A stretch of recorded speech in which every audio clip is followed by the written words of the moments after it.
Hey everybody out there in the internet world, welcome back to another Dark Avenger Comic Book review. You know myself and Mike. Hey guys. And the books we are talking about this week came out, whether you believe it or not, the first week of the new year. Yep. Although they were released on December 31st, 2013, they are basically the first week of the new year. They didn't come out on January 1st, 2014 because January 1st is New Year's Day. Yep. So we got it the day before New Year's Day, but they're still 2014 books. However, one book is out of order. We're starting with Marvel. We're going into DC then. Overall judgment of this week is it felt very average. So don't expect a really lengthy review. Also the fact that it's been a really busy week and you guys know why. So you unfortunately not as in-depth this time with this review, so it might be a little shorter than usual. But we are going to give you guys our full, undivided feelings on the books before we move forward. Own opinion. Yeah. We're starting in Marvel, and I have two books that are the same because I thought I bought this book, and you know, it went over my head that I didn't review this issue, that it didn't hit me until the next issue came out. And what I'm talking about is Savage Wolverine issue 12 and issue 13. I'm going to sum both of these books up. Both of these books equal the full story. Basically, it's about poachers that are in Africa and they're poaching all these horns and animal heads, and we all know Wolverine, especially after this Origin 2 issue 1, is very connected with animals. And basically, long story short, in part 1 he traces back the people who are poaching and selling the horns or the animal heads or whatever. It's traced back to Manipur. So he goes to Manipur as Patch at first, and then as himself. And he confronts Tiger, and at first he doesn't know that she knows about it. They go to the warehouse where all the tusks and all the animal heads are, and then it turns out she does know about it. And that was the end of this issue, which was last month's issue. Right. Which then leads into this work. I'm going to show the artwork in this book. The artwork is the same in both books. Which then leads into this book, which came out this week. So we are now up to date with the week of January 31st, 2013, aka 31st. December 31st, 2013, which is 2014's first week again. I keep saying that because I don't want you guys to think that this is the last week of 2013. It is not. And in this issue, we get a little bit of flashback. We get to see Kraven from, how many years ago was it again? Just as years ago.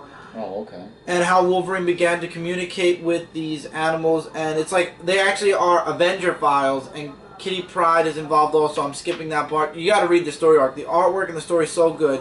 And then we get back to Tiger, who's like, you know, and she talks about Dawkins and Viper, who were before her, how they, you know, did slavery with girls and all this other stuff. She's like, when we abolished that, there was a price we had to pay, and now we need this in order to keep business going in Manipur. And yeah, Wolverine does not accept that as an answer. And she's like, I would sell you to the high... I know she meant that in anger, but she's like, don't make me do this or I'll sell you on the black market. And Wolverine actually shows her, because she's like, she doesn't understand. She thinks animals don't have souls. Only human beings do, and that's a lie. And we find that out at the end, that animals have just as much soul. And actually, we even get Quentin Quire, who is in the book also, and he deeply understands Wolverine's connection to the animals. Really? And Wolverine actually skins his own face. I'm not going to show that here. But he shows Tiger exactly what he saw and what they did to the animals. And then he torches the place. So, yeah, that was... It was a very fulfilled feeling for him. And then he brought the tusks back to the elephant, which there is a backstory with him and this elephant herd, which you also should read in this book. And this elephant is the last one in the herd. And he's very old, and he's getting ready to move on. And Wolverine decides he's staying in Africa until the elephant moves on, because there are still poachers out there. And that's what you see at the end. The poachers getting ready to shoot the elephant, but you see Wolverine's right behind them. There was also very nice... the animal pack.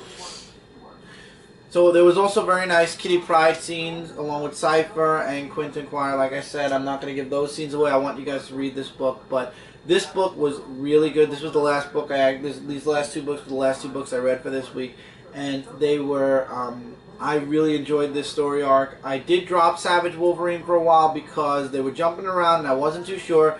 But after hearing that Wolverine's healing factor isn't coming back and there's a possibility of something huge happening this coming September with Wolverine, and the rumors are, and once again this is a rumor, so we have to chalk this up to Rumorville until we hear otherwise, but the rumor is that the story arc's called Mortal, and the rumor is that possibly Wolverine might be dying, or he will die for a time. We don't know yet, but I'm not really. I mean, I'm tired of heroes dying because we all know at some point they're gonna come back. You can't keep well, somebody Marvel dead. comes back quicker than DC. No, not really. Marvel has been very notorious for not bringing back certain characters. Like Jean Grey has been gone for years until they brought her young version back. That is true. So I think that. We could lose Wolverine for a good 5 to 10 years. Yikes! That would hurt the X-Men. My feeling is, yes, Wolverine was oversaturated in the market at one time. So was Spider-Man, and so was Deadpool was way oversaturated. Yet Deadpool is still out there a lot. I mean, it's not bad, and I am getting the Night of the Living Deadpool, which is coming out in 2 weeks. That's some interesting. And also, this review is a bit late because today is the day after this week's books come out, but it's been a busy week.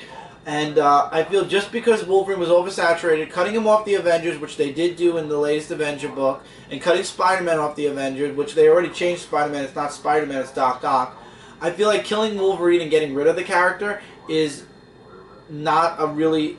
All they really have to do is cut the amount of books he's in. They don't have to kill the character off to kill down the oversaturation. They just need to calm the character himself down and let him be focused, like maybe on just Wolverine and the X-Men and his book. And that's it. They did that back in the 90s with Wolverine. He was just in the X-Men books and just his own book, and that was it. That's what, and right now they're oversaturating even Wolverine. There's Wolverine and Savage Wolverine. Why do there have to be two? Either keep this book, which I really like, or stick with the present day Wolverine, and that's it. You don't need 2 and 3 Wolverine titles. One is sufficient enough. Combine Savage Wolverine with Wolverine. Tell present stories, and then when things are too heated, leave him in Wolverine and the X-Men and go into a past story. Yeah, but they keep doing time traveling. That's what makes it more confusing. So the next issue of Savage Wolverine will be Savage Wolverine 14 point now. So it'll be joining the all-new Marvel now. I believe it comes out in 2 weeks also, Savage Wolverine, or does it come out next week? I'm not sure, but I believe this issue came out late, so don't be surprised if we see a new Savage Wolverine book next week. Again. The Superior Foes of Spider-Man, issue number 7. This was like a half and half book. I mean, to sum it really all up, it just talks about Janice and her father Tombstone. But what I liked about the book is that we get to know about Moth. You know, how she... you know, they talked about her childhood, how she was always with her father, and I'll show some artwork. You know, then they go to her graduation 20 years later when she graduated because she wanted to be a lawyer, I believe. Yeah, here's some artwork. The way they portray Janice's character, like, she's not really, like, all happy because she's been with her father, so, you know. Her first heist was a dog at a birthday party when she was a kid. That was just something, really. And then she wants to be a villain. Like, she wants to learn how to be a villain rather than going to criminal law school, and the father's saying, you know, you shouldn't do that, you should just be who you want to be, and she doesn't like that, and the father just says, look, you just gotta just get a job the old-fashioned way. Then 5 years later, we get to where she's, you know, in the law offices and everything else. There's, like, lots of sketchbook writings and, you know, really just her and her father, really. Like, it just shows that connection in the book. And then there's this long talk between, whatchamacallit, what's the name? Baron Zemo. Yeah, Baron and Zemo. No, Baron Zemo is that one. Yeah, Baron Zemo. I don't know who the other guy is. Paul, they called him. Like, just a whole big dialogue about them fighting back and forth about certain stuff. I mean, if you guys want to read it, up to you guys, but it really wasn't necessary, really. But then, Paul brings Janice back to the lab, and then thus how she became Moth, because he had, like, these certain devices, and Baron always says, oh, you're always getting credited for everything. If you want to know more about the story, you should read it, but really strictly just talked about the story, but I really liked how they talked about... Yeah, I just like how they talked about Moth, because from the last issue, I didn't know who she was, but now, after reading this, I'm like, yeah, there's another Origin book, but it comes out of DC this week. We'll talk about that. Last Marvel book, Guardians of the Galaxy, issue number 10. This is... don't let the cover fool you. This book is, this is the first book I actually read in the hospital. This is a standalone story with Gamora and Angela. Basically, they're looking for Thanos, and they come across a Badoon-run planet, and they're there to save the slaves, and they're also looking for Thanos. That was what the whole search was. And this book is just straight up fighting against the Badoon. And then, towards the end of the book, the Guardians of the Galaxy show up to try to, to bring order to everything. And one of the Badoon actually says, he knows Angela or her people. And that's when Star-Lord comes in, Peter, and he's like, no, don't listen to them. They don't know what they're talking about. They're complete idiots. They don't know anything.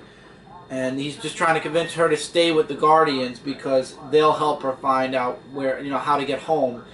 The Badoon, their home planet isn't where she belongs. Also, the Badoon guy says that Thanos is on Earth, and Pete kind of laughs it off. And Rocket Raccoon's actually like, oh god, what was it? Somebody says if Thanos was on Earth, we'd know, right? I mean, we'd know. We'd have to know. And the truth is, he actually is on Earth. Also, the next issue is The Trial of Jean Grey. So this is the last... This is kind of Jean Grey, this was a... Which Jean Grey? The present or the... The one from the past. Okay. And at the end of the story arc, somebody's going to have the Phoenix Force. Now, this was a nice little segue story. It was between the Infinity story arc. It's kind of one of those books that's like, okay, Infinity, we just finished crossing over there, and then we're going into the big trial of the Phoenix, or trial of Jean Grey, so let's have something in between, a segue issue. And this was a perfect example of a good segue issue. It focused on Gamora and Angela only. I know a lot of people weren't fans of Angela. I know her from Spawn. I have the first 100 issues of Spawn, minus a couple of the 90s. I have issue 100 where Angela died. So, having known a bit of background story with Angela, I'm not as, negative about her joining the Marvel Universe. But I enjoyed the issue. It was a nice read. It was an average story, but at the same time, it did its job. It was a perfect segue into the next issue. It wasn't a gigantic story. It wasn't something to write home to Ma about, but it did its job. The artwork was really good, and the story was just told very nicely, and that's it. It's a perfect segue story. And since we have so much time, we're going to start DC, and then we'll take our commercial break. And Mike's actually starting DC off. In this, we try to go from worst to best, so... He-Man and Master of the Universe, what lies within Part 3, Issue number 9. What happened to the artwork? It pooped. I mean... I didn't read it. Okay. I had it in the hospital. I was looking, and I was reading it, and, yeah. Not really a fan of this artwork. The artist is Michael L. O'Hara. Michael S. It's the same! O'Hara. It's the same person! No, because it was more like classic. Like more classic. I mean, that's the way I saw it, but long story short, it's them battling against the, whatchamacallit? No, they were battling people from the other gates, the Ring of Dreams they were facing. And Rander, he keeps on saying, that, like, we get that he wants to, bring back, Eternia? Oh, the sorceress? Yeah, the sorceress and this and that. We get it. You don't have to keep bringing it up every issue because we already know why he's doing this. So, Prince Adam, Tila, Battlecat, Rander, and Mossman, along with Stratus, are all fighting against the Realm of Dreams. I guess that's what they're called. And then trouble lies ahead when Tila and Stratus get sucked in by this green-like creature, and He-Man gets pissed off because he doesn't like that Tila... Like, he believes that Tila is dead, but they're not. Oh, Mossman also went in there as well. Where they're inside the body, and Mossman is dying. And, you know, like, he's just saying, you know, to protect them, you know, because he was, like, their leader. And Prince Adam and, or He-Man, I should say. He is He-Man right now, yeah. And King Rander are fighting off. It goes back and forth to back inside the Circle of Earth and then the Circle of Dreams. It just goes back and forth. And He-Man tries to open the gate, but it doesn't respond. And now it's just become their nightmare, and the gates are sealed, and they cannot escape the whole thing of the Realm Dreams. Just looking over the artwork, the story was okay. And by the way, spoiler alert, I believe Mossman died. Let me just be sure. I think he died. I wouldn't. Don't make that proclamation yet, because when they die, there's always a star. So, no, he didn't die yet. Oh, it looked like. Well, he's on the verge of dying, I should say. I didn't know about that stuff. Thanks for bringing it up. Up to you guys. I mean, to me, I thought the artwork was a little bit different. Maybe I'm looking at it differently. Who knows? But, it's an okay book if you've been picking it up like I have, so, yeah. That's about it. Damian's on a Batman issue 3 or 4. I'm sorry. Alfred became a cat. Apparently, Alfred saves Damian. Alfred became a cat? Are you serious? Alfred saves Damian from what happened at the end of the last issue, and Cat called it. Alfred just, you know, after doing his work, he's like, you know, I'm getting too old for this. I must rest, and then he falls. He rests, but he doesn't rest. He kind of passes away because he's too old. And then basically somehow this cat is staring at him, and yeah, basically Alfred's soul jumps into the cat because the cat starts talking to Damian then in Alfred's voice. Reincarnation or something? So Damian's either gone crazy or we the readers have gone crazy because Alfred's now in a cat. He talks like Alfred and everything. Yeah, that's why I said reincarnation much. Even Damian's like, am I nuts? Am I crazy or something? The middle section, Damian comes back as Batman to save these kids in this school bus. And all things lead... By the way, we also get more on the priest. And once again, I believe the priest is either Jason Todd or Tim Drake. One of the two. We don't know, though. The priest disappears. And this is where Damian's kind of questioning his sanity because the cat talks like Alfred. And Bruce disappears. And all signs lead to the Joker. But here's a spoiler, but not really. This Joker is not the original Joker. He just took his name. What? Last issue involves Batman, Damian versus this new Joker with pointed teeth. What is it with them, with this whole Joker thing of changing it? Can you enlighten me about this? No. Or can anybody out there enlighten me about this changing The Joker? only reason I'm not dropping Damian is because there is literally one issue left. What's the point of dropping the book now? I mean, there's one last issue. Might as well end it. But if there were more issues, like if this was part 3 of 8, this book I would have dropped. I'm sorry, but I feel like Grant Morrison reading this book. When cats start talking, that's where I start to question if people didn't go chill with Grant Morrison for a little while and get some of that kind of stuff. Because, yeah, this book definitely didn't go well with me this week. Okay, let's go into one more book, maybe 2.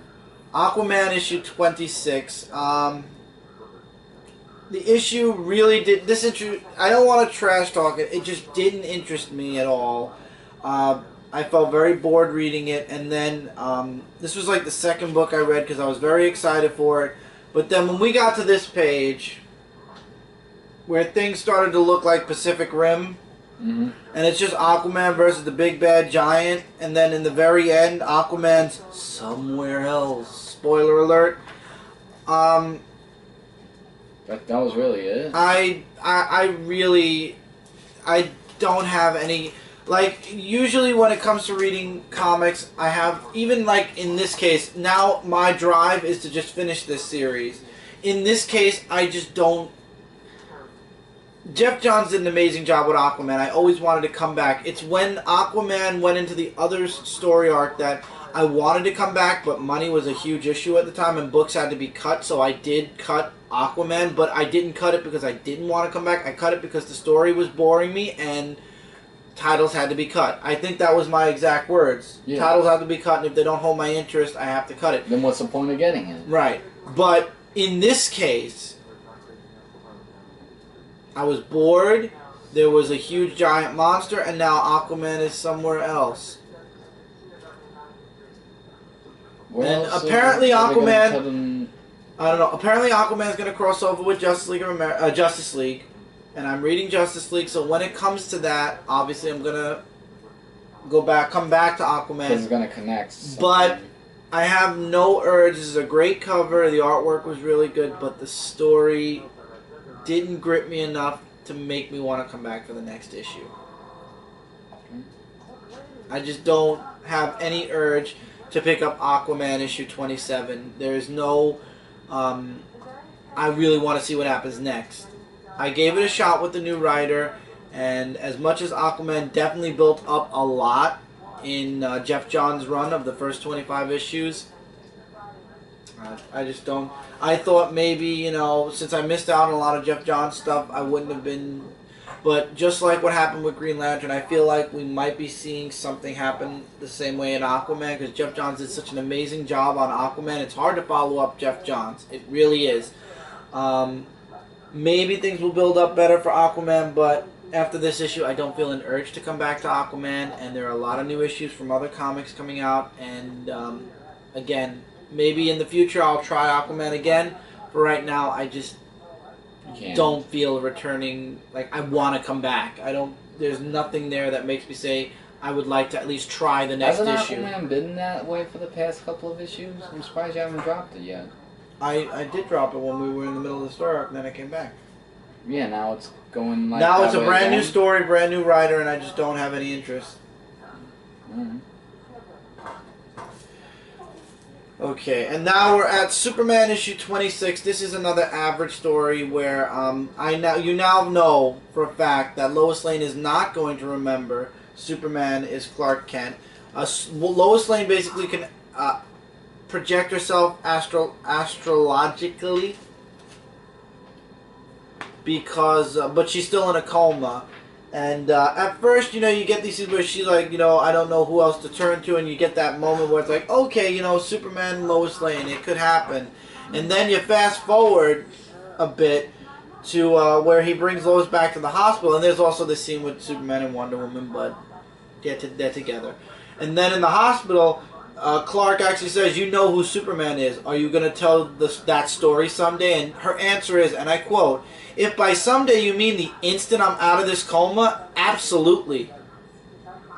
So, in her mind, the second she comes out of this coma, she's writing the story of the century of, you know, Superman really is. And you see that kind of face of Clark going, you know, his life is over as soon as Lois comes out of this coma. And that's how you know Lois is not going to remember, at least not at this time, after she comes out of the coma. And the backstory is that Parasite is coming is in Metropolis, but Superman believes Parasite is there for him, but really Parasite is being drawn, spoiler alert here, to Lois Lane. So now Superman has to save his best friend. I feel like DC is doing exactly what Dan Slott's doing with Spider-Man. They're like, here's Lois Lane and Clark Kent. They're getting closer. No, they're not. Because in this issue, you feel that way. That. In this issue, you feel like, oh, we're getting that old DCU where Lois is getting very close to Superman again. And then just when you think things are good, you have that one piece where it's like, you're going to tell, you know, someday you're going to tell the world that I'm Superman. He's like, someday I come out of this coma, absolutely Smallville, I'm writing that article immediately. And it's like, thank you. Still got that feeling. Dan Slott, I hate your guts. I really do. Not Dan Slott. Well, I hate you too, Dan Slott, for what you're doing to Spider-Man, but Dan Didio, not Slott. It's amazing, all the Dans. You notice that? Oh yeah, wow. The two Dans. One in Marvel and one in DC. Some are good Dans and some are not. I know a Dan that could write Superman the right way. Dan Sin, everybody. Yes. Writes A.R.G.U.S. Comics. Go check them out. I was going to actually mention that. Yes. That's the good Dan. No, that's the awesome Dan. He could write a good Superman story, and he would be able to fix things in Superman. And if you don't know who I'm talking about, check out the Indie Reviews guys. Dan Sin writes an indie comic. You can go on argocomics.com. It's called Argo 5. There's a ton of books that he writes. Check out his stuff. He's an amazing writer. He would be able to save Superman at this point, but Dan Didio just doesn't want Superman and Lois Lane together, and just like Dan Slott, he'll dangle something for the diehard Superman fans, going, "Hey, you remember when Lois and Clark were together? Well, they're not anymore." Yeah. They stick that little. He sticks. I mean, I know he's not writing the book, so I can't 100% blame Dan Didio. But the writers know that they could dangle something in front of your face and then pull it away in like 3 pages. Yeah, that's what they do to grab people. Gotta be careful. So. Alright, I'm going to take a break from this rant, and we're going to take our commercial break. We don't have that many books left. So stay tuned, everybody, and we will return soon with the rest of DC Comics. And, yes, so stay tuned, and we'll be right back after these messages.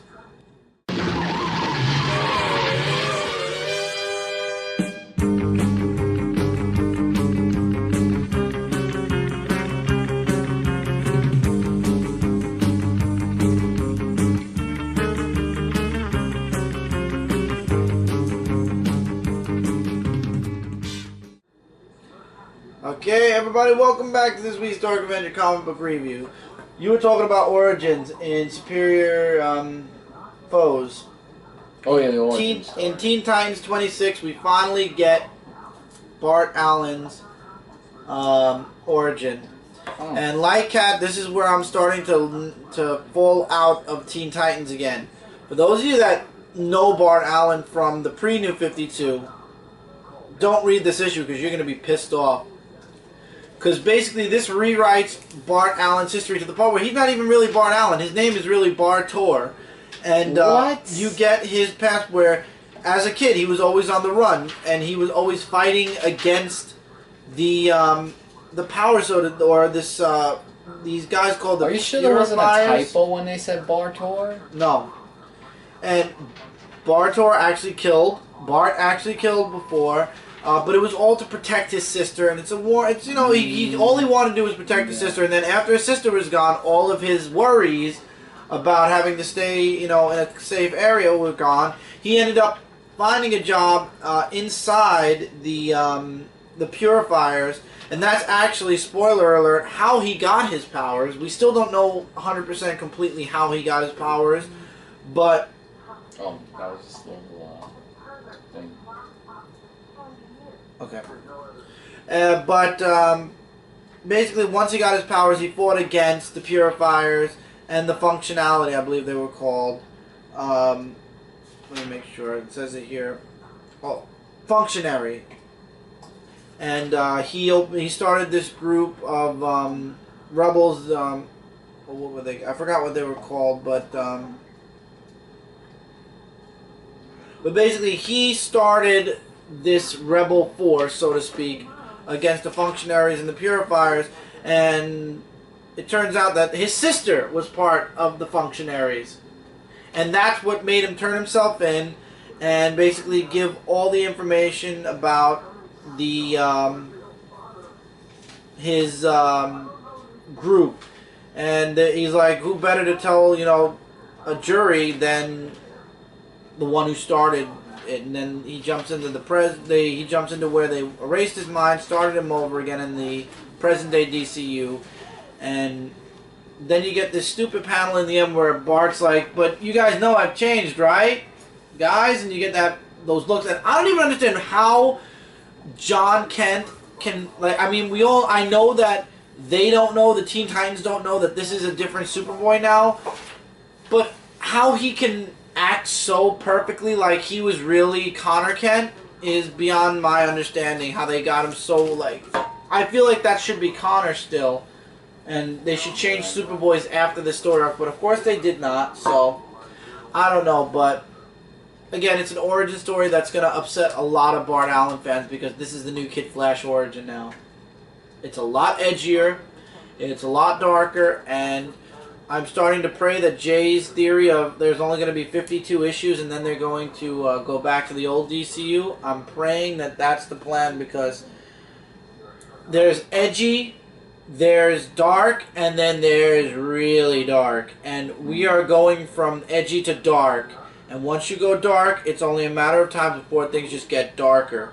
And I feel like the DCU is getting a little too edgy. It's a little bit too much like the Marvel U. And the beautiful difference between the DC Universe and the Marvel Universe was the Marvel Universe was more of a our kind of world. And the DC Universe was this bright universe of superheroes and the world, like, you know, looking to their heroes and looking up to them. There were no, like, X-Men. Like, in Marvel, the X-Men were enemies of the government for a while. Nobody was against the government in the DC Universe, but now the DC Universe doesn't trust Superman, the Justice League, anybody. And the heroes are not trusted at all in the DC Universe, so the DC Universe kind of dimmed its light to almost identical to Marvel, and that's my biggest gripe with DC, is that it used to be this bright beacon of, these are superheroes, you know, this is a comic book world, this doesn't have to be relatable or gritty or dark or something that reminds you of your everyday life. This is a science fiction comic book line of comics. Not anymore. So, anyway, Larfleeze issue number 6. Larfleeze finally figures out that he is the god of the orange light. And actually, he constructed the rings, and he has basically his mother, who is basically in his brain, tells him, if you made the rings, that means you can take them back. And that's exactly what he does. Long story short, he goes from being their slave to their captor, sort of, again. But he decides, you know what? I'm not going to kill you. I'm going to leave you on this planet to die on your own. And there's a lot of funny stuff here. There's a lot with Stargrave in here. I'm not going to give away too much with Stargrave because I read it, I understand it, I just am bored of it. And Larfleeze basically leaves that planet with all the rings, because he basically has all the rings on all of his fingers now. And his first objective, to get his butler back. So the next issue is all out. It's the first all versus issue. Larfleeze versus Dirge. Dirge versus Arta, Larfleeze versus Arta, Stargrave versus the Council of Ten, and the Wanderer versus Stargrave, which is interesting. So, this first story arc is gearing up to its epic conclusion, so to speak. Larfleeze is a fun little side read, I feel, at this point. Not something to write home again to mom about. I would say an average read at best. Not something any Green Lantern fan has to read. Definitely not something, once again, that's spectacular, but for $2.99 you get your money's worth with this book. And I'm a fan of Larfleeze, and yes, they kind of made him a bit stupider than what he originally was, but at the same time, I feel there's something underneath this whole story that's going to come out at some point, and I definitely want to be there when it happens, unless things get really bad before they get better. Then I might jump off the book for a while and jump back on when things get better again. But for right now, things are good. Let me actually move this up one. The Flash, issue number 26, written by Christos and Gage, and art by Neil Gogh, because there's two O's, so I'm going to say it's Gogh. I don't know why, but Francis Manapul and Brian Buccellato actually didn't do this book, and they were very point on with Flash. I just, with this issue, it's getting used to the new artist and the new kind of writing style, so to speak, with Flash. Once you get used to it, the story arc, though, you kind of get into the story. Basically, this woman who's called the, it's right here. Esther Bryan, aka the Sky Pirate. She steals these vials of plagues and germs, and it's up to the Flash to stop her. However, she takes to the sky, the one place the Flash can't run. And then as the issue progresses, we find out the Flash actually has a means. He gets up in the sky, and then he uses the clouds as a means of traction, so he can run, and he can catch up to, because Flash can't fly, the plane. And in the end, basically, Sky Pirate tries everything she can to stop the Flash. It doesn't happen.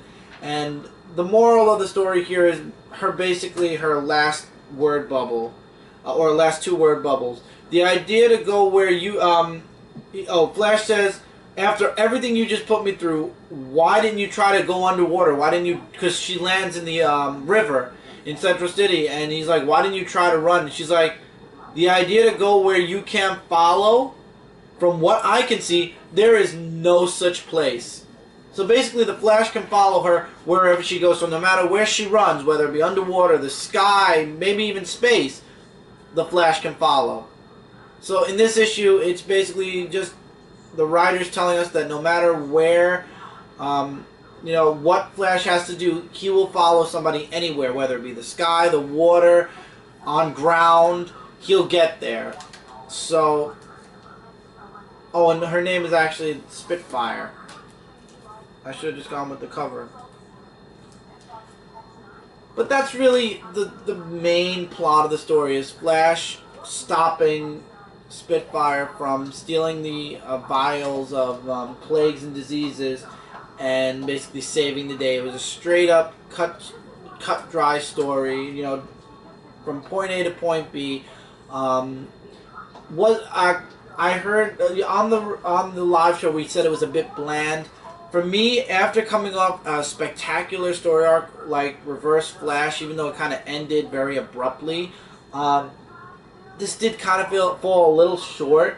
As far as bland, I would say for a one-issue story, you got what you paid for. Once again, it's a $2.99 book.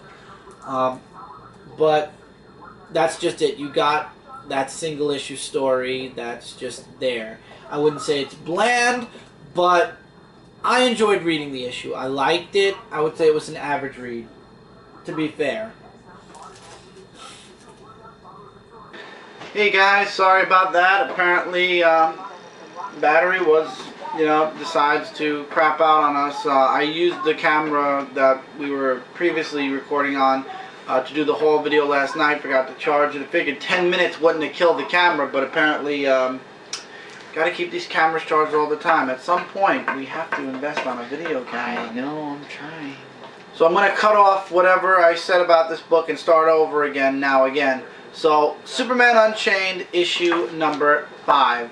This book was heavy dialogue. We find everything out about Ascension in this issue, and actually their connection to Wraith as well.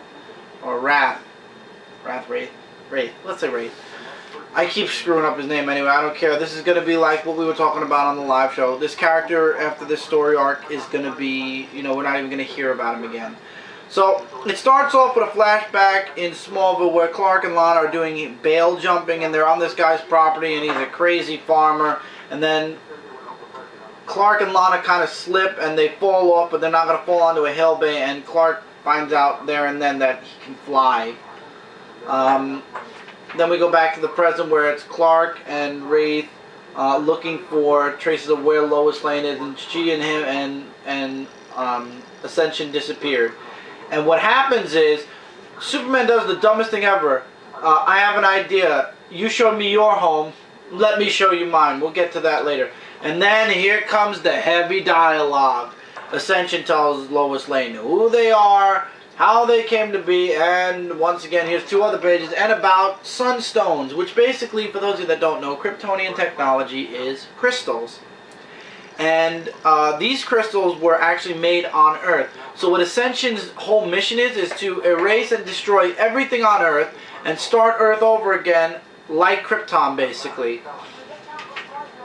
And then we go back to a flashback of Clark trying to fly on his own again. And then we have the crazy farmer who shows up on the farm with a shotgun to Martha Kent's head saying, I saw what you did. I saw you on the property with the girl and something like that. Anyway, he says you invaded my home. And then Wraith and Superman are in the Fortress of Solitude. How many people think this is a bad idea? The guy that General Sam Lane eventually is going to have kill Superman now is in Superman's home. And we find a little bit out about Wraith, his home planet, that he's always been on Earth. He's been on Earth for 75 years, yada yada. And then he has Superman. He's like, why do you have a human counterpart? And he's like, how do you know I have a human counterpart? He says that Sam Lane knows that Superman disappears at super speed and goes somewhere. And he actually told Wraith to follow Superman and find out who his civilian identity or his human identity is, and Wraith never wanted to do that, never did, but they know that Superman basically lives 2 lives.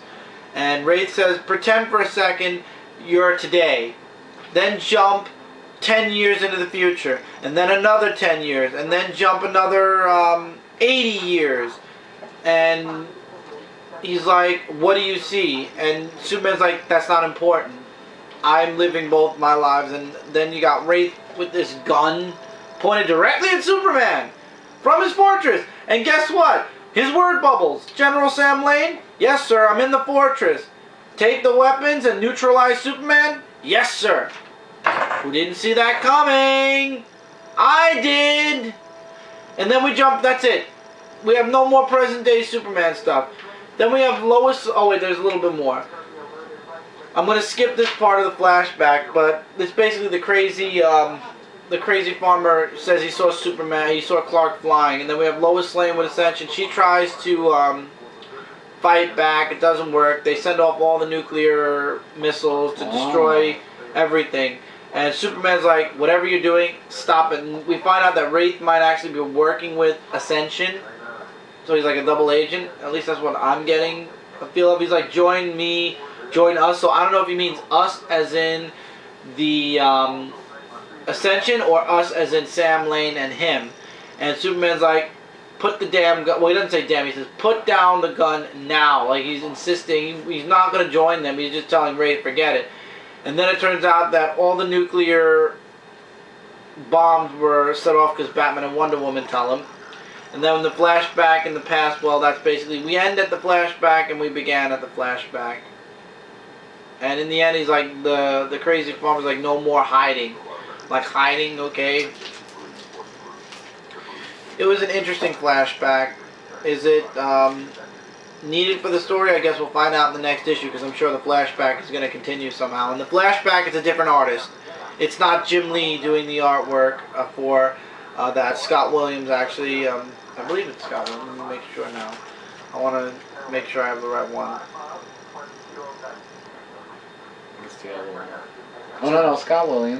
The artist for the flashbacks is Dustin Nguyen. He does the flashback sequences. So, all in all, it was an average read, but after reading this book, I took a 15-minute nap in the hospital. Because so much dialogue, and it's like, thank you for telling me all about Ascension.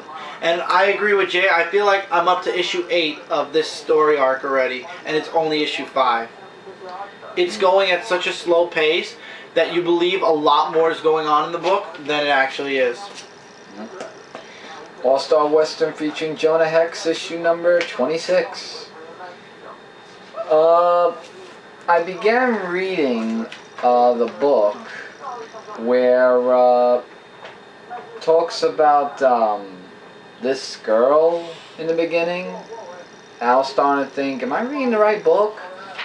But as I kept going along, basically she was... she's pregnant. Yeah. Like, she's just going around the town, and Miss Black, her name is, and just terrorizes the town, and she's planning to get married. Then it goes back to the groom, who is Jonah Hex. And I'm like saying, now wait a minute, wasn't Jonah Hex with Gina? 'Cause in the present, not in the past? Well, we get to why all this is happening. He does get to the church, and whoa, what a ceremony it is of those two getting married, and then he finds out that it was all just a dream. And it was possessed by the purple stuff that's used on that Swamp Thing game. It was the flower. Like, you know what these do? Yeah, like basically it gave him dreams. The Swamp Thing is infected with it, so he's asking John Constantine what he needs to do. So he uses magic. That doesn't work, so he just squashes him into pieces, where Jonah X doesn't like that. Then he comes back to life, and it was the parasite is dead, and basically what John Constantine did was the right thing. Just like when he said R's up a perfectly good pair of trousers because he ripped his pants. And Jonah X grows really cold with Gina, but then afterwards that happens. And then we head to Metropolis. We go from Gotham now to Metropolis, and lots of stuff happens, and when you're in Metropolis, you know there's a Superman, which now is going to appear in the comic book. I like the artist who drew Superman. Yeah, and then Jonah Hex is like, you gotta be kidding me.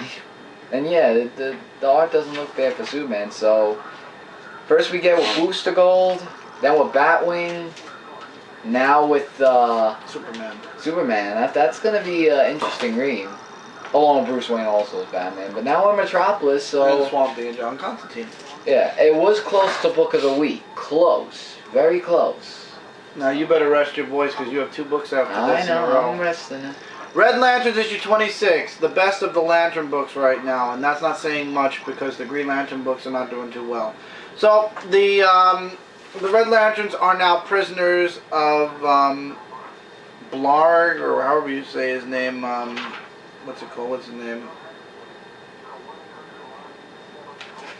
Oh, what's...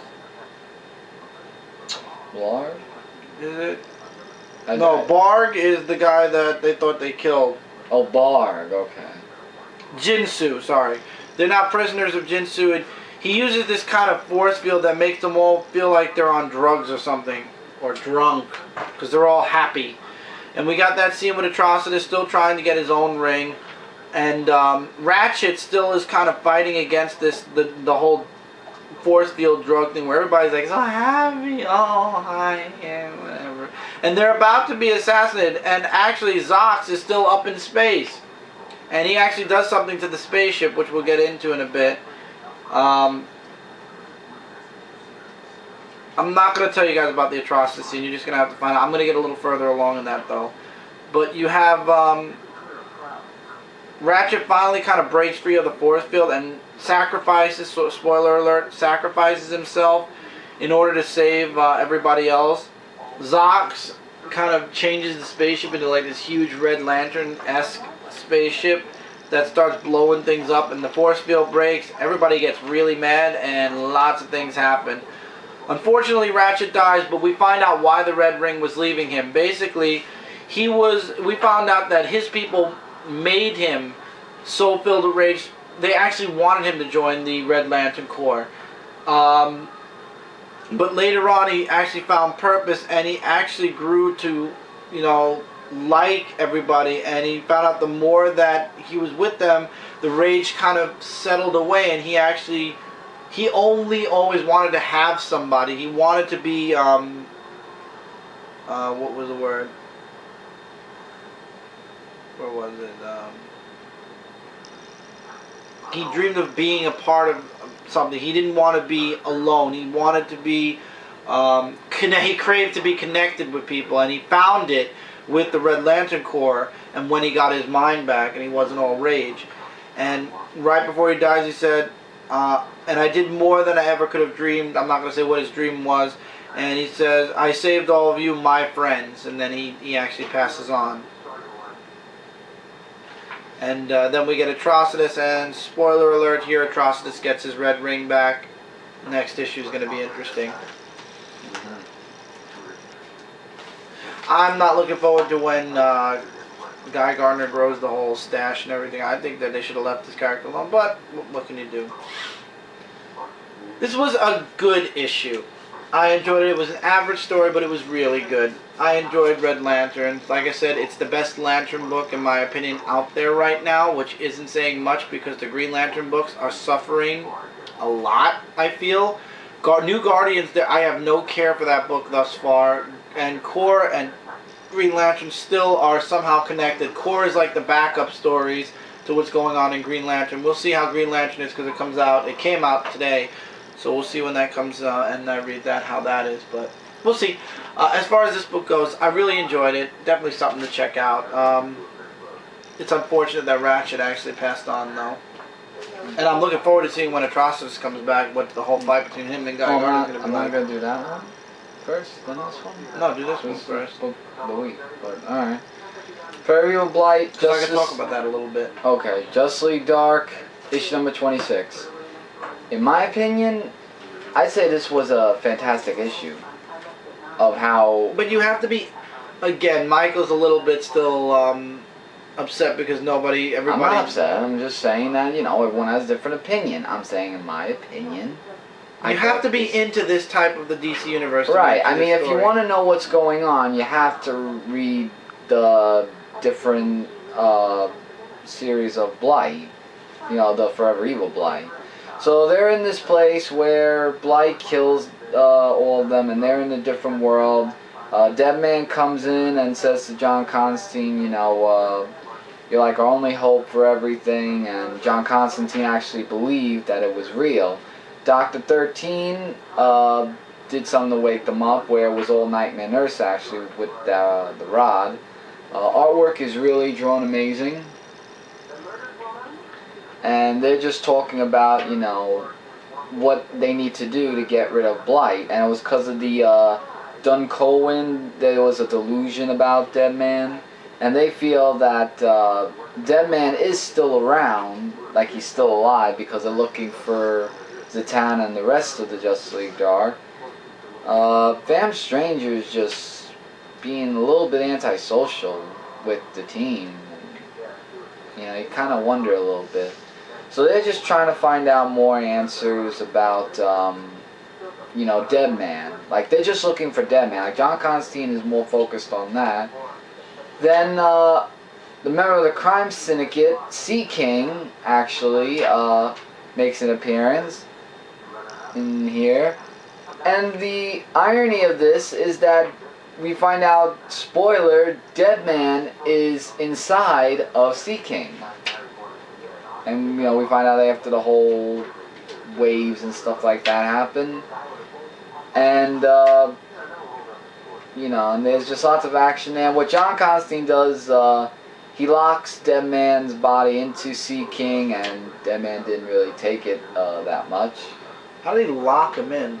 He used, like, some magic that he uses. Because John Constantine has all these magic powers, you know, that he could do anything with spirits and stuff. And in the end, and this is a spoiler, and I can't believe what I saw. I kind of saw it coming.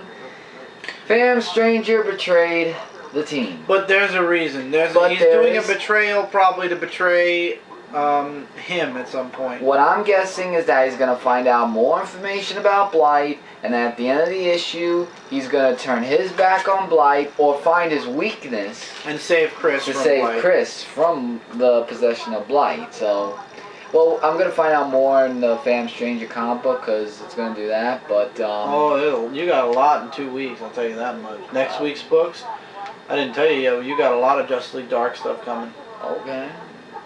Not Justice League Dark, but there's the Blight. Phantom Stranger. Okay. Yeah, you're gonna have 2 parts of Blight. Okay. In 2 weeks. 2's better than 1. But yeah, but I say it's book of the week. That's just my opinion.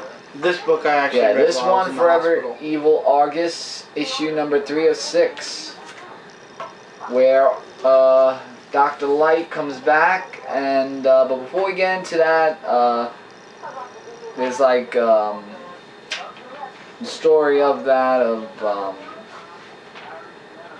what happened last time, where the what's his name? The Trevor. Trevor. Yeah. Colonel Trevor. Colonel Trevor, thank you. That just slipped my mind. Where he's with the three evil sisters. Steve Trevor, yeah. Thank you. Yes, I've been trying to, you know. you know. Yeah. So he's just with the three sisters with all of his memories, and he found out about Firestorm being the prison for all the Justice League members. Right. So he just wants to find more information where he sees Killer Frost, and they have a little bit of a fight battle with the dagger, the Hypothesis swords, the one that Wonder Woman uses, basically, Okay. to fight off against him. There's a little bit of a green room mention in this, and if you want to know what that's about, you can read it.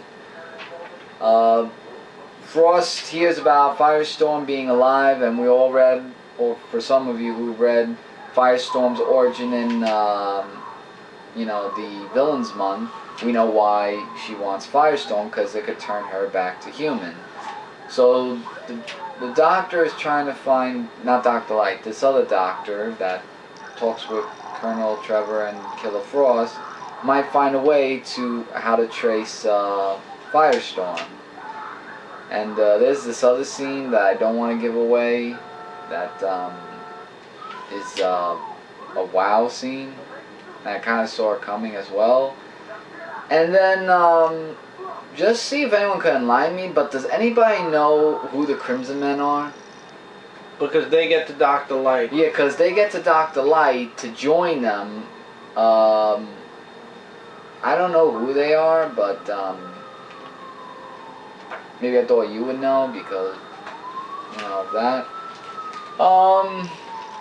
I really want to know what happened about the whole looking for the key thing that they said in the last issue, because it has been a long while since I read this. And it does. I enjoyed it. It was a fun issue also. Yeah, and it also goes back to the past where the Colonel tells Wonder Woman about that they formed A.R.G.U.S. Well, the President formed A.R.G.U.S. and that the whole thing that she and Justice League could join in case of anything. And there's a little bit of a backstory to that. But so a lot of books are aiming towards saving the Justice League from the prison that they're in via basically Firestorm. in a Forever Evil. Well, Forever Evil Blight is with Justice League Dark, where Forever Evil is just Justice League and the rest of the team. Now, normally I do digital books first before I do the regular books, but this was my book of the week because most other books, in my opinion, were just average to almost, a little above average. This book goes above and beyond, and this is the true Superman book in my eyes. Adventures of Superman issue number 8 was my book of the week. Superman is led to believe that Krypton is still out there. This astrologist tells him that we found the planet. This is live right now. You have Superman fighting a giant gorilla at the beginning, actually, of the book, which that was kind of fun. I forgot what it was called. I forget what this gorilla is always called. But anyway. Gorilla Grodd? No, it's not Grodd. Oh. But it's a giant gorilla, kind of like King Kong. And then he finds out from this scientist that Krypton's still out there. So Superman goes to where his spaceship is, and he's like, why would my father lie to me? Why would he tell me I'm the last son of Krypton? And he goes to Krypton, and Krypton is still there, and his father was actually arrested because of the conspiracy, the conspiracy that Krypton was supposed to be destroyed, and it wasn't. Laura died because she believed, Jor-El believed it was because of a broken heart. Superman goes around exploring Krypton, and then he convinces the council to release Jor-El from, being a prisoner, give him his freedom back, and then he makes the realization, he's like, Kryptonians seem to have a huge capacity for curiosity. What was it,